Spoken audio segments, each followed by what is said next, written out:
Hello, everyone, and welcome back to Hello Word. I'm Alex, your host, and I'm so happy you're tuning in today. Our word of the day is blue. It's an A1 level adjective, and it means a color like the sky.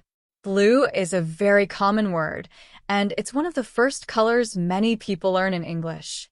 It's used to describe all sorts of things. So, basically, if something has that color, we can call it blue. Let's look at some synonyms, or words that have a similar meaning to blue. We have words like azure, for example, the azure ocean stretched out before us, or cerulean in a sentence like, the bird had a lovely cerulean head. While these words are shades of blue, they can be a bit more poetic and not used in daily conversations as much as the word blue. Now, let's think about antonyms, or words that have an opposite meaning to blue. Something that is not blue, for example, could be red.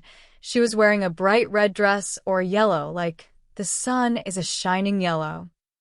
We could also say green, such as the grass is very green today.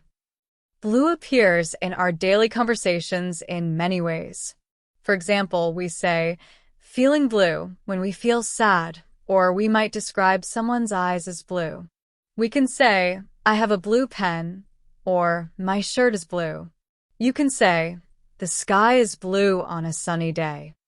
It's also in idioms like, once in a blue moon, meaning something that happens very rarely. Here are a few more sentences using the word blue. The blue car is parked outside. Can you hand me the blue notebook? Or, I love the blue flowers in the garden. That's all for today's episode on the word blue. We learned that blue is an A1 level adjective. It means a color like the sky, and we explored synonyms like azure and cerulean and antonyms such as red, yellow, and green. Thank you so much for joining me on Hello Word. If you enjoy the podcast, please subscribe and leave a review. Your support helps other language learners find us. And don't forget to create your own sentence using the word blue and share it in the comments under the video. We love reading them. See you in our next episode.